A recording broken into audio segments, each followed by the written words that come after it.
तो अभी जो पहला सेशन हुआ था इसमें हमने डेटा फ्रेम एक एक्सेल से एक CSV फाइल से डेटा फ्रेम बनाया था।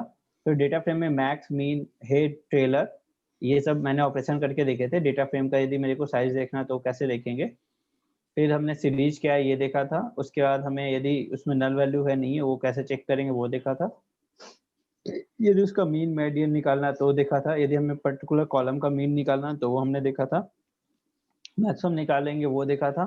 उसके बाद हमने अभी क्या कहते हैं यदि किसी कॉलम का स्पेसिफिकली मीन निकालना है तो कैसे देखा था। उसके सारे कमांड्स हमने यहाँ पे ट्राई किए थे। फिर कॉलम को रीनेम करना है तो हम उसे कैसे करेंगे ये देखा था। कॉलम रीनेम के बाद कॉलम रीनेम के बाद हमने उसकी स्लाइसिंग देखी थी। मतलब यदि 0 से 5 कर रहे हैं तो उसमें कौन सी वैल्यू आएगी नहीं आएगी ये सब देखा था। जैसे कार्ड्स 0-5 किए तो हमें क्या क्या वैल्यू आएगी।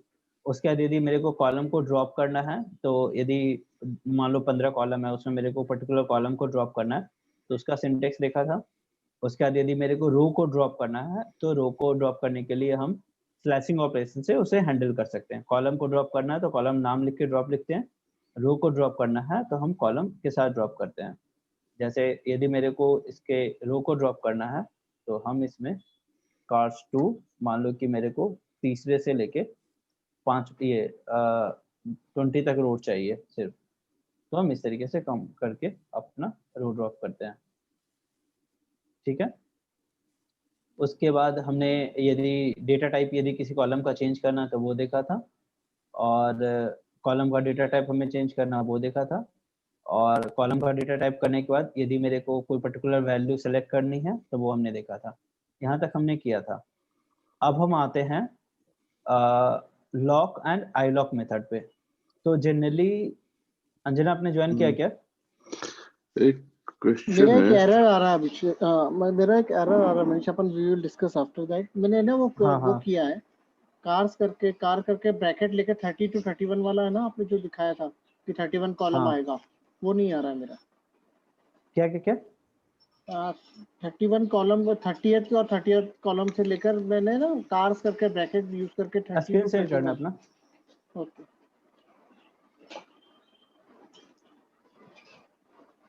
आपकी शेयर है ऑलरेडी। हाँ हटा दिया। शायद मैं गलत हूँ लेकिन वो ऐसा नहीं लग रहा है कि नहीं। हाँ सर ये देखिए ना, ये करा है ना मैंने कार्स का, बस यही वाला एरर आ रहा है मेरे को। 30 to 31 वाला अगर मेरे को चाहिए ना। Able to see my screen right? हाँ अब दिख रहा है। हाँ तो ये कार 30 to 31 यूज कर रहा हूँ राइट? नहीं बाकी इस सब तरीके से नहीं लिखना है। इस तरीके से नहीं लिखना है। हाँ तो इस तरीके से नहीं लिखना लिखना है।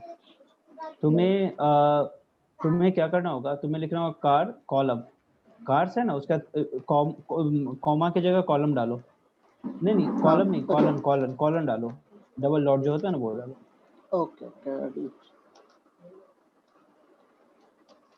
हाँ अब ले लेगा। और हाँ वो कॉमा हटा दो। कॉमा हटा दो। Okay fine. हाँ तो ये तुम्हारा स्टार्टिंग का दो ये तुम्हारा इंडेक्स देगा। ये तुम आई लॉक के साथ लिख रहे हो ना। तुम इंडेक्स नहीं लिखे हो, ये आई लॉक लिखो। अभी आई लॉक नहीं में मैं बताने वाला ऊपर था। था, मैं ऊपर था। ये तो अच्छा मैंने अच्छा बाद में लिखा ठीक है। है। ये इसके बाद मैंने ये लिखा था, ये वाले की बात हो रही राइट? तो 31 किया तो ये आ 31 रहा है तक ना। आ। हाँ ठीक है 30 तक आ, तो ये 0 31 से तक। 31 दे रहा है तुम्हारा। ठीक है। हाँ यदि तुम और इसके फिर आगे 30 से 5 लिख दो। 31 चाहिए तो 30 से 31 चाहिए हाँ तो लिखो 30 लिखो। 30 लिखो। हाँ डन करो।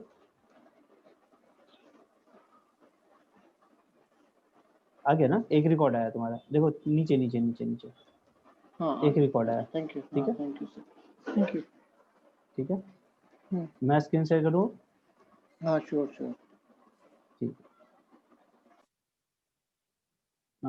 मैं अंजना का वेट कर रहा था। इन्हें ज्वाइन होने में कुछ इशू आ रहा है।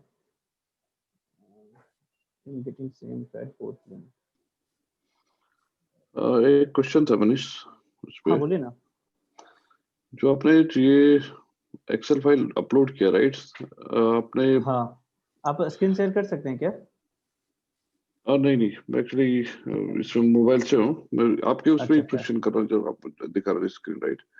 हाँ आपने जो एक्सेल अपलोड किया ये किसी टेबल में अपलोड किया और या डायनामिकली आपने टेबल बना के अपलोड किया है डायरेक्ट एक्सेल? एक्सेल जो है मैं एक रैंडम मैंने एक्सेल बनाई है जस्ट फॉर डेमो पर्पस। इसका कुछ ऐसा है नहीं कि एक्सेल आप कोई भी एक्सेल पिक कर सकते हो जैसा आपको मन करे वैसा। इसमें बस कुछ रो एंड कॉलम होंगे। मैंने 2 एक्सेल दिए, एक ये वाला एक दूसरा। तो मतलब आपको जैसा पसंद है उस तरीके का आप कर सकते हो। समझ रहे हो बात को? मतलब वो Excel just for testing purpose है। ये एक्सेल पे आप सारी चीजें परफॉर्म कर रहे हो, राइट? ये सारी चीजें। हाँ, अभी हम एक्सेल पे वो सारी चीजें परफॉर्म कर रहे हैं। तो कोई ये डेटाबेस टेबल में डेटा नहीं जा रहा है, सीधे एक्सेल में कर रहे हो? देखिए ये जो डेटा फ्रेम हमने बनाया ना, ये हम आप ये मान के चलो कि हमने जो डेटा फ्रेम बनाया है, एक मिनट में अंजना को इनवाइट भेज दूं, उन्हें ज्वाइन करने में इशू हो रहा है। तो जो मैंने एक्सेल जो कंटेंट बनाया ना, जो अभी ये मैंने जो बनाया वो एक्सेल बनाया, लेकिन हम एसक्यूएल या कुछ भी कन्वर्ट करके है ना हम कर सकते हैं उसे। मतलब ये अपने मर्जी पे है, हम कैसे भी कन्वर्ट कर सकते हैं। हम यदि चाहें तो एसक्यूएल के कंटेंट को टेबल में स्टोर कर दे या उसका डेटा फ्रेम बना दे। जैसे कल वाला सेशन था ना, उसमें मैंने बताया था कि कुछ डेटा टाइप को हम डेटा फ्रेम में कैसे कन्वर्ट कर सकते हैं। आप किसी एसक्यूएल क्वेरी से क्वेरी रन करके उसको डेटा फ्रेम में कन्वर्ट कर सकते हो, ठीक है? तो अभी हमारा सोर्स ऑफ डेटा सिर्फ एक्सेल है। ये सोर्स ऑफ डेटा हम कोई भी चेंज कर सकते हैं। तो कल मैंने बताया था कोई भी डेटा टाइप से चेंज करना, आज मैं बता रहा हूँ एक्सेल से रीड करना। एक दिन जब हम डेटा फ्रेम बना लेंगे, जैसे स्पार्क, हाइव ये सब से कनेक्ट कर लेंगे, तो ये सब जो है जो एसक्यूएल से जो हम डेटा रीड करेंगे ना, या हाइव से जो डेटा रीड करेंगे ना, उसे हम कन्वर्ट कर पाएंगे, ठीक है? नहीं वो समझा मैं, but what I am trying to say कि आपने जो एक्सेल फाइल है, where you have uploaded that one into the tables or somewhere you are नहीं, directly ये आपके लोकल डेस्कटॉप पे, ये आपके लोकल डेस्कटॉप पे, ओके। ये आपके लोकल डेस्कटॉप पे। अंजना ज्वाइन कर ली अब। ये आपके लोकल डेस्कटॉप पे, ठीक है? ठीक है, answer your question. Not yet. ये जैसे देखो, आपको क्या करना है, आपका जहां पे भी डेस्कटॉप जो भी फाइल है, ये हमने क्या किया, ये कमांड आप देखो, ये कमांड यदि आप अच्छे से पढ़ोगे, ये कमांड का यदि आप मीनिंग देखोगे, इसका मतलब क्या हुआ, रीड सीएसवी। इस सीएसवी को मैंने सिर्फ रीड किया है। ये सीएसवी का मैं पाथ दे दूंगा, ये आप पाथ जहां रखना चाहो। यदि आप किसी सर्वर पे हो तो सर्वर का पूरा पाथ दे दो, यदि आपके डेस्कटॉप पे है तो आप डेस्कटॉप का पाथ दे दो, ठीक है? तो just for demo purpose to make things simple, मैंने इसे सबके डेस्कटॉप पे सेव करवाया है और डेस्कटॉप से कनेक्ट कर रखा है। यदि आप इसमें किसी दूसरे सिस्टम का पाथ देना चाह रहे हो तो दूसरे सिस्टम का पाथ दे दो, वो रीड कर लेगा। नहीं ये समझा मेरे को। मैं क्या बोलने की कोशिश कर रहा था कि whatever you are making the data frame, right, आपने सीधे एक्सेल पे आप सब कुछ ये जो भी कमांड्स है, राइट, ये सारे के सारे एज ए टेबल एक्सेल पे कैसे परफॉर्म कर रहे हो डायरेक्टली? नहीं, हमने सिर्फ एक्सेल को रीड करके एक डेटा फ्रेम बना लिया। अब जो भी प्रोसेसिंग हो रही है वो डेटा फ्रेम पे हो रही है, एक्सेल पे कोई प्रोसेस नहीं हो रहा है। यदि हम डेटा फ्रेम से कंटेंट डिलीट करें, जैसे हमने यहाँ पे कॉलम का नाम रीनेम किया या डिलीट किया, तो मेरा इस डेटा फ्रेम पे डिलीट हो रहा है, एक्सेल पे कुछ नहीं हो रहा है। Excel is a source of data जिसको हमने सिर्फ रीड ओनली मोड में ओपन किया था। बट इसको कैसे पता लगे this is a data frame? You are just storing that Excel sheet into a variable No, right? I am not storing the Excel sheet. I am referring this Excel as a object of data frame. So at the moment I use this pandas pd read.csv, that moment the cars is assigned a data frame and that has all the values. Okay, that is because of Panda. You are using Panda. Yeah, Okay, yeah. got it. So when I write type cars, then it's pandas.co.data frame Python. Okay, fine. Yeah, now fine. Yeah. ठीक है, जब तक question का answer clear नहीं हो तब तक यहीं पे लोग डिस्कस करते रहेंगे, कोई दिक्कत नहीं है। और data frame where that got stored or something? Data frame आपके मेमोरी पे रहेगा, वो उससे आपको कुछ वैसा फर्क नहीं है। मतलब डेटा फ्रेम आपका मेमोरी का कंटेंट का पार्ट है, ठीक है? मैं क्यों पूछा है क्वेश्चन, मान लो कि if you are having a huge file in the gigabytes, still that shapes into memory, how it will? हाँ, वो मेमोरी में ही रहेगा, वो पाइथन के मेमोरी में रहेगा। इतना ज्यादा स्टोर करता है? हाँ, तो पाइथन इतनी कैपेबिलिटी रखेगा जितना आपका मेमोरी है। अब स्पार्क वगैरह ये सब देखोगे तो इसका आप ये समझो ना, ये सिर्फ उसका ऑब्जेक्ट बना के रखता है, ठीक है? ऐसा नहीं कि आपने 5 जीबी का फाइल रख लिया तो 5 जीबी का फाइल वो तुरंत मेमोरी बना के रखेगा। वो तब तक उसको प्रोसेस नहीं करेगा जब तक कि आप उस पर कुछ एक्शन नहीं दे रहे हो। जैसे आपने सिर्फ कार लिख दिया, तो कार का एक उसने सैंपल बना दिया। अब आप उस पे कुछ ऑपरेशन करोगे तो उसकी प्रोसेसिंग स्टार्ट करके 2 मिनट में 5 जीबी यदि डेटा है तो अपने रैम में जितना उसके पास कैपेसिटी होगा उतना का प्रोसेस करके आपको रिजल्ट निकाल के दे देगा। इसका मतलब थोड़ी है कि वो डेटा हमेशा अपने पास 5 जीबी रखे हुए है। डेटा प्रोसेस किया, उसका जो रिजल्ट हुआ वो निकाल के दे दिया। जैसे मान लो हम यहाँ पे जस्ट फॉर एग्जांपल मैंने यहाँ पे जो डेटा यूज़ किया था, यहाँ पे देखो आप, ये जो फाइल है ये मेरा 2 केबी का है, राइट? सबके पास जो डेटा है वो 2 केबी का है, लेकिन ये अभी मेमोरी कितना यूज़ किए हुए है? 3.4 केबी मेमोरी यूज़ किए हुए है, राइट? अभी ये जो डेटा फ्रेम है। तो ये अप एंड डाउन हो सकता है। कैच और ये सब पाइथन का वो इंटरनल चीज़ है जिस पे कि अपने को फोकस नहीं करना है। और स्पार्क हम इसलिए यूज़ करते हैं ना क्योंकि इसकी प्रोसेसिंग करना मेरे को आसान होता है। स्पार्क में यही सब फ़ायदा है, तो वो चीज़ हम आगे देखेंगे। बट अभी तो हम सिर्फ ऑपरेशन देख रहे हैं और ये मान के चलो कि डेटा जो है वो एक्सेल सिर्फ हम रीड कर रहे हैं, तो एक्सेल में कोई चेंज नहीं होगा। जो चेंज होगा अभी पाइथन के मेमोरी में चेंज हो रहा है, ठीक है? अभी जैसे मैंने कार्ड्स लिखा तो कार्ड्स का मेरा डेटा फ्रेम का कंटेंट यहाँ पे आ गया। अभी मैं इससे दूसरा ऑब्जेक्ट बना रहा हूँ, जैसे cards.mpg बना रहा हूँ, तो ये हमारा एक नया ऑब्जेक्ट बन गया। अब इस नया ऑब्जेक्ट में इसके कंटेंट है, तो ऑब्जेक्ट क्या एज ए रेफरेंस है, वो एक्चुअल डेटा नहीं है, वो एज ए रेफरेंस है, दैट्स इट।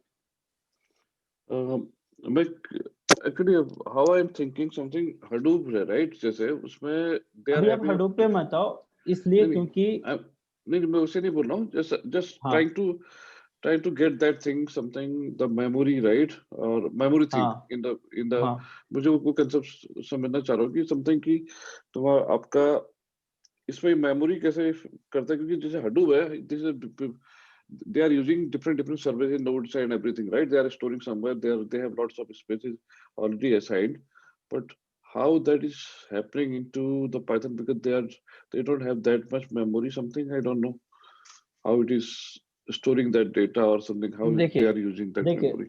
अभी आप ये समझो कि अभी मैं जो पाइथन मेरा सिस्टम में इंस्टॉल है, ये मेरा अपना विंडो अपने जो जैसे आपका लैपटॉप में आपने पाइथन इंस्टॉल किया, ठीक है? तो आपके पाइथन में यदि मान लो कि 5 जीबी का रैम है, ठीक है? तो 5 जीबी का डेटा वो आराम से मेमोरी में प्रोसेस कर सकता है। यदि आपके पास 10 जीबी का रैम है, तो जितना डेटा मेमोरी में प्रोसेस करेगा, उसके बाद का डेटा वो अपने हार्ड डिस्क में से प्रोसेस करेगा, ठीक है? तो प्रोसेसिंग का पार्ट जो है वो पाइथन हैंडल कर रहा है, वो उसका इंटरनल कंप्यूटेशन है, ठीक है? उस पे जो आप सिनेरियो कर रहे हो, ये जो प्रोसेसिंग पावर जो है, ये हम इसका चेंज कर सकते हैं, मतलब हम चाहें तो कुछ डिफरेंट कर सकते हैं। और रियल टाइम में जब भी हम पाइथन प्रोग्राम रन करते हैं तो एक क्लस्टर में करते हैं, जैसे डिस्ट्रीब्यूटेड में करते हैं। जैसे यदि आपने सिस्टम पे यदि आपका 5 जीबी का डेटा यदि आपको प्रोसेस करना है, यदि आपका रैम 2 जीबी का है, फिर भी वो प्रोसेस कर देगा। पूरा सिस्टम बैठेगा, धीरे-धीरे 2 जीबी को रीड करेगा, उसको प्रोसेस करेगा, फिर आपको रिजल्ट देगा। और जितना बड़ा करोगे तो उतना रखेगा। जैसे कोई एक एप्लीकेशन होता है, जिसके लिए वो ज़्यादा मेमोरीज़ को चाहिए होता है, तो हम कहते हैं कि ये लैपटॉप आपका सपोर्ट नहीं कर पाएगा, आपको ज़्यादा मेमोरी चाहिए उसके लिए। उसका एक लिमिटेशन है, कितना मेमोरी तो उसका सिस्टम इनिशियलाइज़ होने में ही ले लेगा, ठीक है? तो उसमें आपका कंप्यूटेशन क्या करेगा? तो उस तरह के कंप्यूटेशन के लिए हडूप में क्या होता है कि हमारा क्लस्टर कंप्यूटिंग होता है। मतलब एक कंप्यूटर का मेमोरी यूज़ नहीं होता, 1000 कंप्यूटर का एक साथ मेमोरी काउंट होके उसमें यूज़ होता है, ठीक है? वो एक क्लस्टर में होता है। अभी हम उतने डीप में इसलिए नहीं जा रहे हैं क्योंकि यहाँ पे अभी सिर्फ पाइथन का वो बेसिक अपना क्लास करा रहे हैं जिसमें कि क्या-क्या ऑपरेशन हो सकता है। अब जो डेटा मेमोरी मैनेजमेंट का पार्ट है उसमें रीपार्टीशन, कोलेज ऐसे करके बहुत सारे कॉन्सेप्ट रहते हैं, जिससे कि इसको हम कम साइज़ करके प्रोसेस कर सकते हैं। वो बहुत सारा कॉन्सेप्ट है उसको हैंडल करने का। पाइथन में भी इंटरनली इसको हैंडल करने का बहुत कॉन्सेप्ट है। बट आप पाइथन को सिर्फ ऐसे आप समझो कि डेटा को थोड़ी देर के लिए स्टोर करके, थोड़ा-सा प्रोसेस करके फिर उसको कहीं मूवमेंट करते हो। उसके लिए हम पाइथन सीख रहे हैं। तो जो भी हम ऑपरेशन कर रहे हैं अभी कि डेटा फ्रेम को कैसे रीड करना है, राइट करना है, उसके यदि किसी एलिमेंट को सेलेक्ट करना है, इंडेक्सिंग पे कैसे सेलेक्ट करना है, वो सब अभी हम सीख रहे हैं। ठीक है? Okay, good. यदि किसी को कुछ क्वेश्चन हो तो थोड़ा लंबा चलेगा क्योंकि आज मैंने बोला आज मैं सेशन थोड़ा लंबा करूंगा क्योंकि मेरे को डेटा फ्रेम इन टू इन पूरा कम से कम जो इम्पोर्टेंट चीज है मैं सब कुछ बता दूंगा। ठीक है? तो अब हम आते हैं, रिकॉर्डिंग हो रही है ना, इसको मैं स्टॉप रिकॉर्डिंग कर रहा हूँ। चलो ठीक है, इसी में करते हैं कंटिन्यू, कोई नहीं, फिर वो 10 मिनट का फिर से ब्रेक ले लेंगे 2 मिनट का। तो कंटेंट वाइज पे आ रहे हैं। अंजना आपका सब ओपन हो गया फिर से सब कुछ सेम पेज पे? तरुण हाँ तुम्हारा हाँ भी सेम पेज पे है? श्वेता तो अभी उसका डिस्कनेक्ट हो गया, मैसेज आया। तरुण तुम्हारा सेम पेज पे है राइट? करेक्ट। तो अब हम सीखेंगे लॉक एंड आई लॉक। ये दो चीजें हैं, ये आपको डेटा फ्रेम में most important as a interview point पे भी है, ठीक है? तो अभी हम कार्ड्स यदि हम सिर्फ रन कर रहे हैं तो मेरे को कार्ड्स का पूरा डेटा आ रहा है। CARS कार्ड्स को मैं सिर्फ रन कर रहा हूँ, CARS कार्ड्स। मेरे को ये फिर से इसको डिफाइन करना पड़ेगा क्योंकि मैंने सिस्टम अपना रीस्टार्ट किया है। तो मेरे को एक बार ये से मैं फिर से रन कर रहा हूँ, तो इसने फिर से डेटा रीड किया। तो जैसे मेरा सेशन एक्सपायर हो गया था तो मेरा कार्स का वेरिएबल नहीं मिल रहा था, अब इसमें कार वेरिएबल मिल जाएगा। तो कार में मैंने एक रीनेम फंक्शन लगाया था, वो मैं रीनेम फंक्शन फिर से कर दे रहा हूँ इसमें, क्योंकि मैंने ये पाइथन में वो ऑब्जेक्ट नहीं रहा। अभी आप जैसे देखो मैंने पाइथन सेल को फिर से रीस्टार्ट किया तो उसमें ये पाइथन का कार्स ऑब्जेक्ट नहीं मिल पाया था, इसलिए ये कार रन नहीं हो पा रहा था, राइट? ये कह रहा था कि कार्स इसके पास ऑलरेडी है ही नहीं है। लेकिन जैसे पहले मैंने अभी फिर से वो डेटा लोड किया तो अब कार्स इसके अंदर डिफाइन हो गया, तो ये कार्स का वैल्यू फिर से दिखा दिया, राइट? तो जैसे आपका सिस्टम रिस्टार्ट हो गया तो मेमोरी सब खत्म हो गया, तो पाइथन में कुछ नहीं रहा। अब मैंने ये जो अननेम्ड कॉलम है इसको मैं मॉडल में रीनेम कर रहा हूँ अपने फर्दर प्रोसेसिंग के लिए। तो अब कार्ड्स में ये जो अननेम्ड है हम भी कर ले क्या ये, क्योंकि मैंने वापस हाँ, ये तुम्हारे रीस्टार्ट हो गया तो तुम भी कर सकते हो। नहीं मैंने करा था पहले, फिर रीनेम करके फिर मैंने वापस से उसको अननेम किया है। तो कोई हाँ, तो रीनेम कर लो, रीनेम कर सकते हो अभी। हाँ ठीक है, कमांड में पिंग कर दे रहा हूँ चैट पे।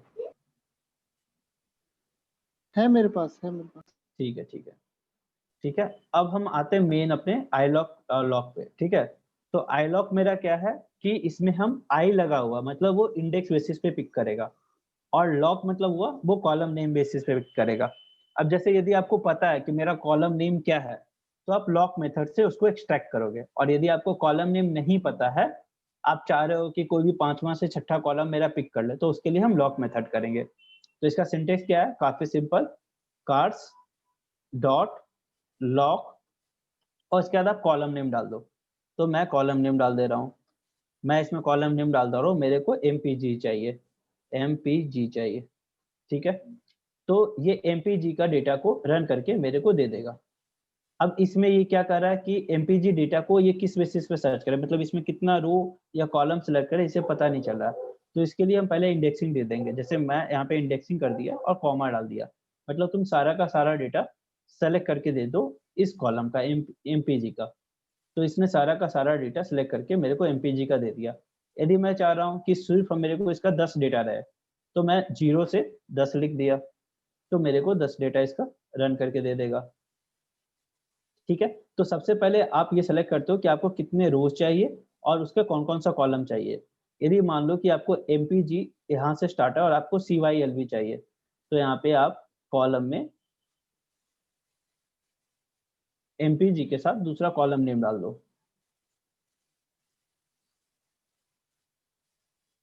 आप डाल दो C, क्या था, मान लो कि मैंने WP डाल दिया, कॉलम नेम में एक बार देख लो, CYL। ये डबल कोट्स में डालते हैं कि सिंगल कोट में भी चलेगा? नहीं, सिंगल कोट में भी डालो, बट कंसिस्टेंट रखो, ये नहीं कि ये सिंगल कोट है और ये डबल कोट है, दोनों तुम सिंगल कंसिस्टेंट रखो, ठीक है? अब इसमें क्या है ना, जब लॉक मेथड है तो इसमें तुम्हारा कॉलम बेसिस पे भी इंडेक्सिंग होती है। जैसे अभी मैंने लिखा MPG एंड CYL, तो मेरे को ये MPG से CYL दिया। यदि मैं चाह रहा हूँ कि MPG से मेरा WT का पूरा रिकॉर्ड आ जाए, तो यहाँ पे मैं लिख सकता हूँ MPG से WT।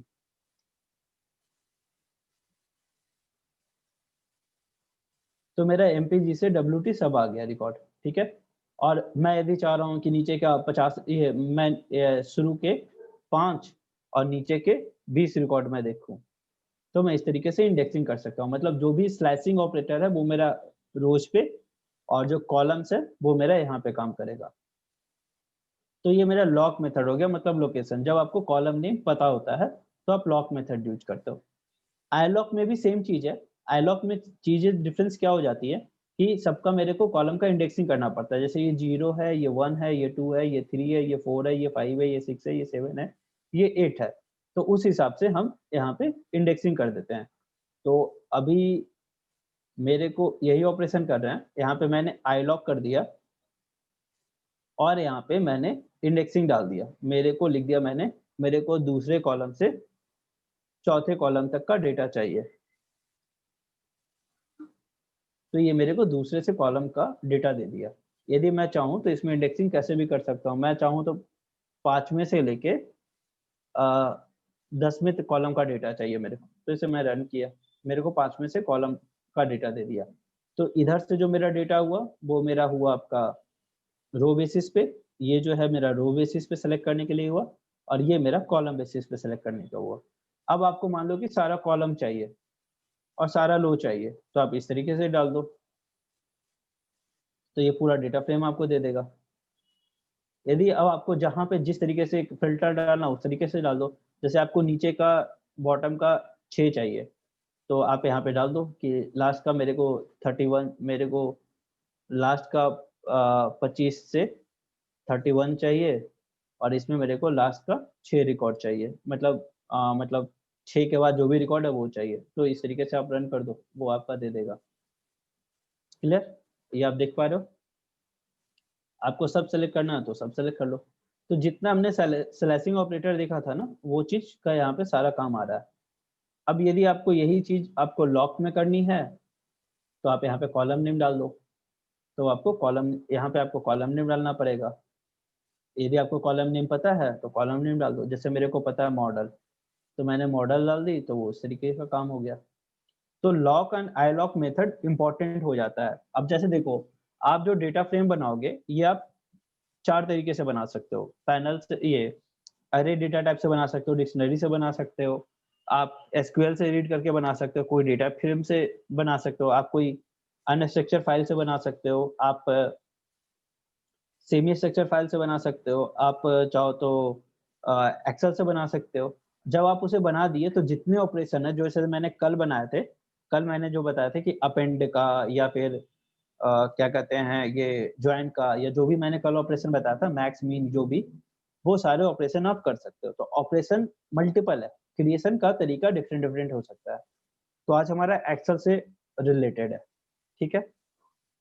अब यदि मान लो कि आपको आपने लॉक आई लॉक से मतलब सारे कॉलम सेलेक्ट कर लिए, बट आपको पर्टिकुलर ये वाला वैल्यू सेलेक्ट करना है, ठीक है, ये वाला वैल्यू आपको सेलेक्ट करना है, तो ये आपको मॉडल इसका नहीं आ रहा, इंडेक्सिंग मेरा मॉडल नहीं आ रहा। हेलो, मैंने ना तुमने इसकी जगह रीनेम पे नहीं किया ना, एमपी। तुमने रीनेम नहीं किया इसलिए नहीं आ रहा। यदि हाँ कॉलम नेम नहीं रहेगा तो इशू आएगा। हाँ, तुम मैंने रीनेम वाला मैंने मैंने ये वाला एमपीजी कर किया, दो। दूसरा वाला ले लिया मैंने, दूसरा वाला ले लिया है। मैंने अच्छा, मॉडल भी कर लिया था, एमपीजी कर रहा हूँ अभी, एमपीजी कर रहा हूँ तो उसमें भी नहीं आ रहा है, वो प्रॉब्लम ये हो रही है। एमपीजी जो column name, MPG column name. हाँ, तो उसी के लॉक नहीं चल रहा है, वही मैं कह रहा हूँ। लॉक में मैं एमपीजी रख रहा हूँ, राइट, तो एमपीजी से रिलेटेड रिकॉर्ड आने चाहिए बस ओनली, राइट।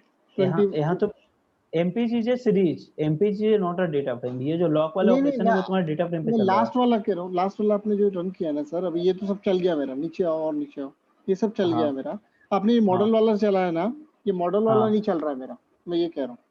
तो आपने सिर्फ यदि मॉडल की तुम्हारे रिकॉर्ड। ये जो कार्ड्स है, यदि इसमें मॉडल नाम रहेगा, मॉडल हाँ सीरीज का कॉलम का नाम रहेगा। नहीं है, मॉडल नहीं है, लेकिन मैंने एमपीजी रख दिया, एमपीजी है मेरे पास, तो एमपीजी का रिकॉर्ड नहीं आ रहा, मैं वो कह रहा हूँ। दिखा दूँ? शेयर करना है अपना स्क्रीन। जी, आप क्लोज करो ना सर। हाँ, पंकज आप सेम पेज पे हैं? अंजना आप सेम पेज पे हैं? हाँ हाँ पंकज आप रन कर रहे हैं क्या साथ में? नहीं, मैं तरुण रन तुम नहीं शेयर कर कर रहा रहे क्या? हूँ, मैं इसमें मोबाइल पे हूँ। मैं कहता इसके इमीडिएट बाद आपका ये अपना पूरा प्रैक्टिस करता हूँ। ठीक है ठीक है। तरुण तुम स्क्रीन शेयर कर सकते हो, मैंने हाँ अनेबल हाँ, कर रखा। देख रहे हो आप मेरी स्क्रीन, देख रहे हो? नहीं कोई नहीं देख पा रहा है, तुम शायद मोबाइल से कर रहे हो। नहीं नहीं नहीं, मैं इधर से ही कर रहा हूँ सर, एक मिनट फिर से करता हूँ। किसी को दिख रहा है क्या स्क्रीन? अब दिख रहा है शायद। नहीं अभी। हाँ, अब दिख रहा है। अब दिख रहा है। हाँ, है ना? तो यहाँ जो तुम तो कार्ड लॉक लिखे हो ना, तो जो कॉलम डालो ना, उसका तुम्हें एक कॉमा डालना पड़ेगा यहाँ पे नीचे, है इसमें, ना? हाँ इधर, हाँ, कॉमा अच्छा डालो। अच्छा, हाँ भाई, थैंक यू। ठीक है। तो सर बहुत मिस्टेक हो जाती है, मतलब मेरे से छोटी छोटी सी, थैंक यू। नहीं तो जितने कमांड में रन कर रहा हूँ ना, ये तुम्हें मैं दूंगा, और मैं स्ट्रिक्टली स्क्रीन स्टॉप करना सर, स्ट्रिक्टली कहूंगा कि तुम उसका प्रैक्टिस किया करो, क्योंकि वो होता नहीं है, एक बार बंदा बता देगा लेकिन तुम्हें प्रैक्टिस हाँ करना ही करेक्ट, पड़ेगा। प्रैक्टिस तो मुझे हम ही करना पड़ेगा, राइट। क्योंकि मेरे साथ भी क्या है कि ये सब चीज मेरे को हैंड इसलिए हो रही है क्योंकि पाइथन और स्पार्क के सब में यही चीज रहती है, तो ये चीज पे मैं इसलिए लंबा खींच रहा हूँ, मतलब देखोगे मैं डेटा फ्रेम को ही 3-4 बार बता रहा हूँ, क्योंकि ये तुम्हारे यदि हो गया तो तुमको कोई भी लैंग्वेज आराम से समझ में आने लगेगी, मतलब स्पार्क हडूप का काफी चीज तुम्हारे इससे आसान हो जाएगा। तो ये वाला मेरे लिए इम्पोर्टेंट है बताना। अब जैसे मान लो कि हमारा कार्ड्स है, ठीक है, कार्ड्स का मेरा डेटा ये है, अब मैं चाह रहा हूँ कि इसका सारा जो एम है इसकी वैल्यू मैं चेंज कर दूं, मतलब इसमें किसी की वैल्यू 1 है, 2 है, 3 है, 4 है, तो उसके लिए मैं क्या करूंगा कि कार्ड्स उसके बाद कॉलम नेम को मैं सिंगल कोट डबल कोट जैसी आपकी श्रद्धा वैसा डालो और यहाँ पे एक वैल्यू डाल दो, तो मैंने कार्ड्स एम 4 कर दिया, तो अब इस कार्ड्स एम की जो भी वैल्यू है ना वो मेरी 4 हो गई, इसकी सारी वैल्यू 4 हो गई।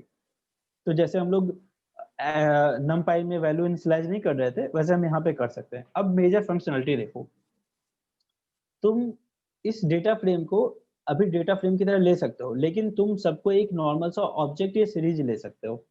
अब यदि तुम्हें मान लो कि कोई एक लैम्डा फंक्शन लिखना है, या जैसे तुमको मान लो कि यहाँ पे मॉडल नेम है, तो मॉडल नेम में कुछ सेंसिटिव इंफॉर्मेशन है, तो तुमको किसी वर्ड को हटाना है या किसी नंबर को हटाना है या किसी नंबर को तुमको मल्टीप्लाई करना है या गुना करना है या कोई ऑपरेशन करना है, सम मीन किसी तरह का ऑपरेशन तुम्हें लगाना है, तो तुम उसके लिए फंक्शन लिख सकते हो। जैसे मैंने एक फंक्शन लिखा lambda function f is equal to lambda x dot x into 2, ठीक है, ये मैंने एक फंक्शन लिख दिया, डिफाइन कर दिया।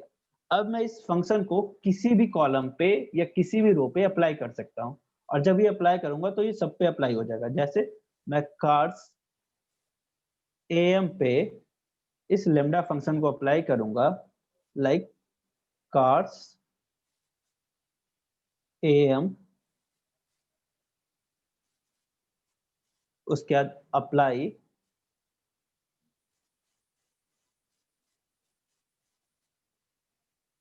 और यहाँ पे फिर मैं अपना फंक्शन नेम डाल दूंगा। तो मेरा फंक्शन नेम क्या है, एफ है, तो एफ मैंने डाल दिया, ठीक है। तो जैसे ही मैंने इस पे एफ डाल दिया, मतलब ये जो ऑपरेशन है एक एक सारे एलिमेंट पे हो जाएगा। अभी ये 31 एलिमेंट हो 31 पे होगा, तो 4 इंटू 2 सबका 8 हो जाएगा। इसे मैं रन करता हूँ। अब मैं कार्स एम यदि देखना चाहूँ इसकी वैल्यू, इसकी वैल्यू क्या है, तो कार्स सबकी वैल्यू 8 हो चुकी है, राइट। तो मैंने क्या किया, मैं अब ये जैसे किसी ने मेरे को बोला कि इसमें इसका वैल्यू जोड़ दो, इसमें इसका वैल्यू जोड़ दिया, किसी तरह का यदि मेरे को ऑपरेशन करना है तो मैं आराम से कॉलम को पिक करके उस पर फंक्शन लगा सकता हूँ। तो मैंने यहाँ पे कॉलम पिक किया और उस पर मैंने एक फंक्शन अप्लाई कर दिया। अभी जैसे मान लो कि मेरे को हर एक क्रैब का वैल्यू स्क्वायर करना, मतलब इसी के वैल्यू से इसे गुना करना है। तो इस तरीके का जो ऑपरेशन है हमारा रेगुलर बेसिस पे आप मानोगे तो जैसे डेटा एक्सट्रैक्ट करते हैं या मान लो कि हम कुछ डेटा में मैनिपुलेट करते हैं तो हमें इस तरीके की चीज चाहिए, तो मेरे को जो वैल्यू है उससे गुना कर देना। तो मैंने एक फंक्शन लिया और ये जो मैंने किया क्रैब से कर दिया, सी आर बी से मैं कर रहा हूँ। तो यहाँ पे मैंने लिख दिया CARB, यहाँ पे भी मैंने लिख दिया CRB।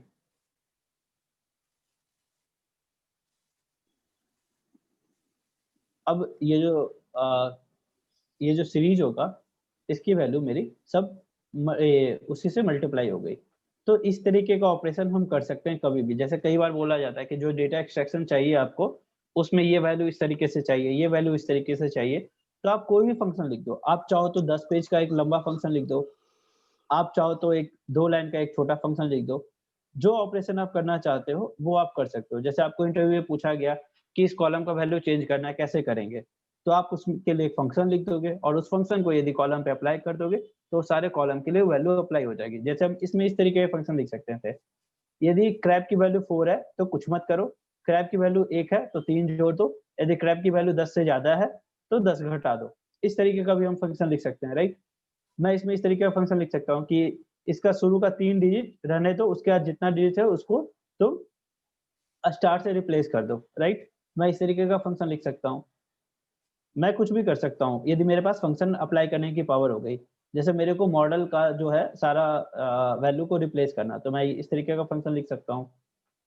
जस्ट फॉर एग्जांपल मैंने x equal to x dot replace,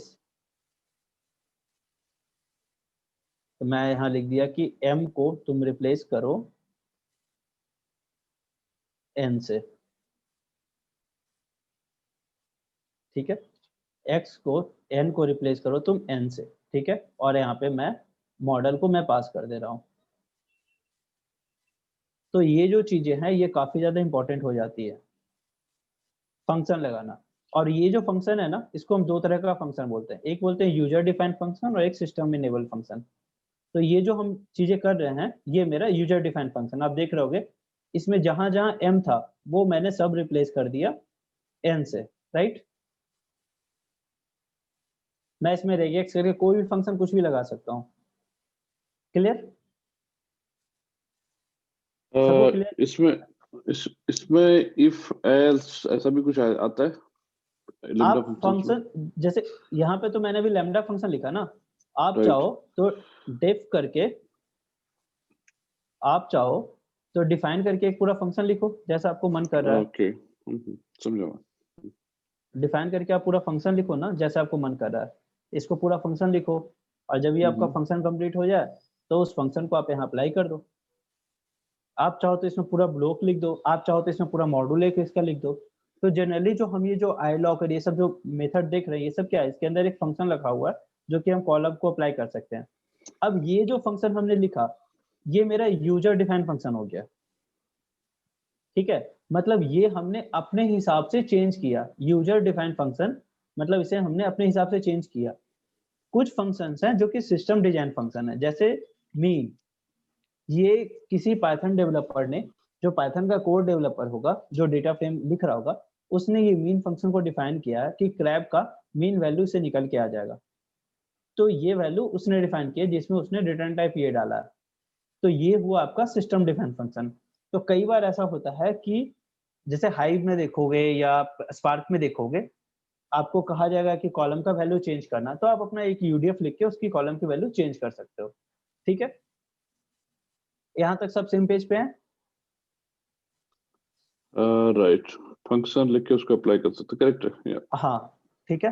अब मेजर चीज क्या होती है कि जैसे अभी हमने iLock और ये लॉक से मैंने सॉर्ट किया, ये किया, वो किया। अब जैसे आपको बोलेगा कि टॉप 5 रिकॉर्ड चाहिए, टॉप 10 रिकॉर्ड चाहिए डेटा फ्रेम का, जिसका कि सैलरी मैक्सिमम हो या मिनिमम हो, तो उसके लिए हमें इसमें सॉर्ट वैल्यूज का एक ऑप्शन होता है, ठीक है।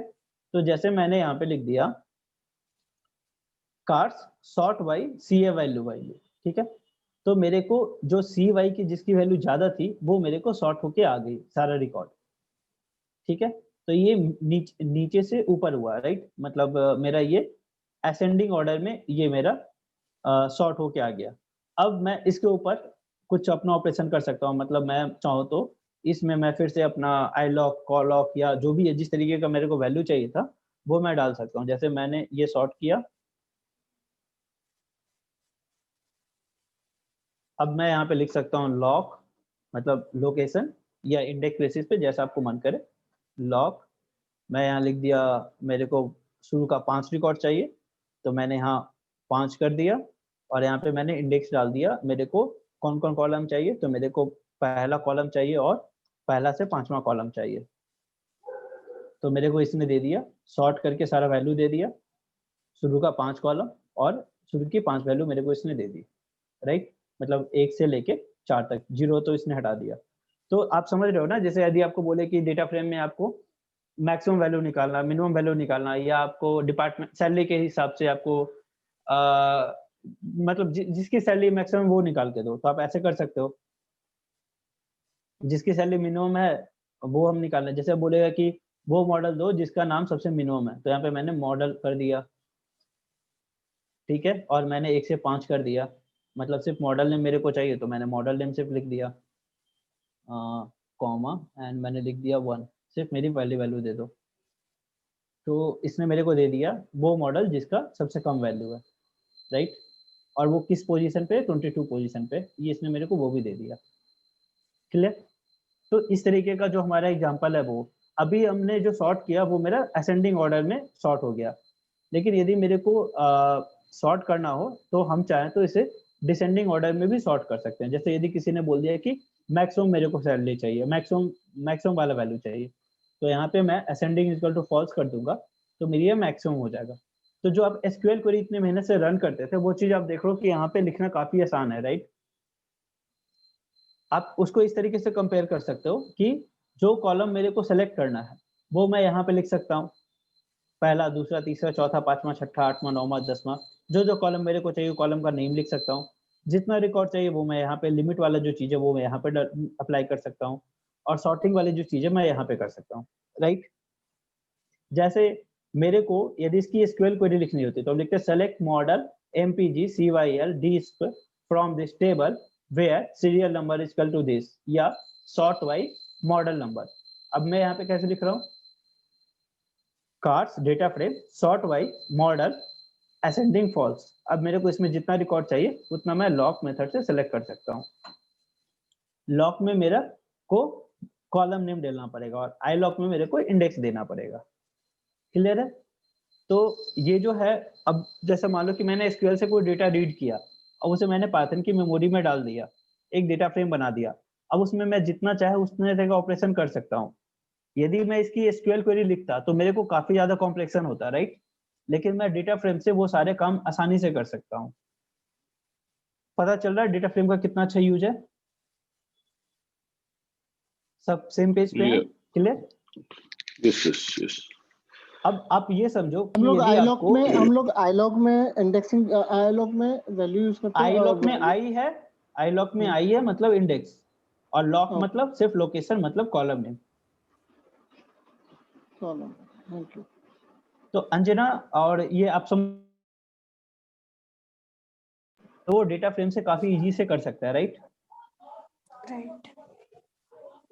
क्लियर है? तो इसलिए डेटा फ्रेम काफी इंपॉर्टेंट है, और जो पाइथन या जो भी हम सिखाएंगे ना उसमें भी इंपॉर्टेंट है। तो मैं ये कहूंगा कि आप ये वाला प्रैक्टिस अभी